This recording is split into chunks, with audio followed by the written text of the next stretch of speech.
महाड नगरपरिषद निवडणुकीदरम्यान झालेल्या मारहाण प्रकरणातील आरोपी विकास गोगावले अखेर महाड पोलिसांसमोर शरण आलाय. मंत्री भरत गोगावले यांचा मुलगा विकास गोगावले गेल्या जवळपास 1.5 महिन्यांपासून फरार होता.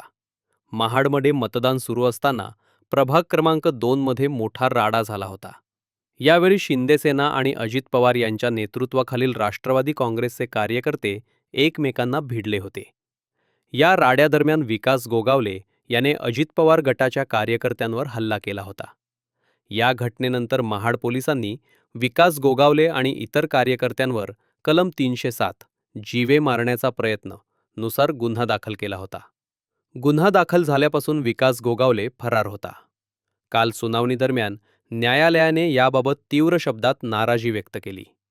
न्यायालयाने म्हटलं की राज्याचे मुख्यमंत्री इतके हतबल आहेत का की ते आपल्या मंत्रिमंडळातील मंत्र्याच्या मुलावर कारवाई करू शकत नाहीत? सर्व नागरिक समान आहेत. कोणीही विशेष नागरिक नाही.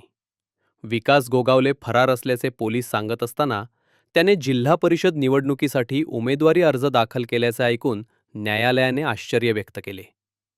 फरार व्यक्ती अर्ज कसा भरतो असा सवालही कोर्टाने उपस्थित केला.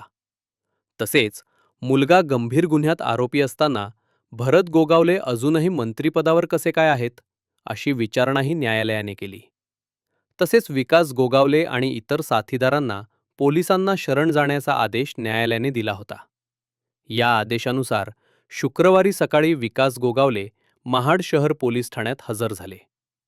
यावेळी मोठ्या प्रमाणावर पोलीस बंदोबस्त तैनात करण्यात आला होता. नगरपालिकेच्या मतदानाच्या दिवशी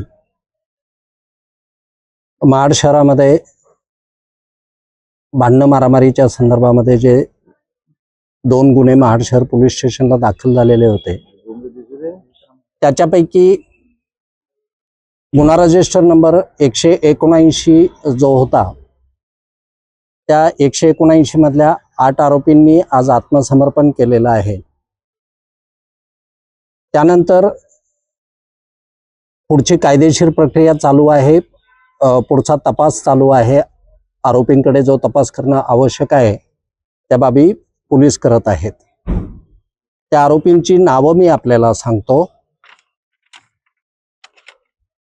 विकास गोगावले, महेश गोगावले, विजय मालुसरे, प्रशांत शेलार, धनंजय मालुसरे, वैभव मालुसरे, सूरज मालुसरे आणि सिद्धेश शेख अशा 8 जणांनी आत्मसमर्पण केलेलं आहे. या गुन्ह्यामध्ये पोलीस त्यांचा पुढचा तपास करत आहेत. पुढची प्रक्रिया चालू आहे.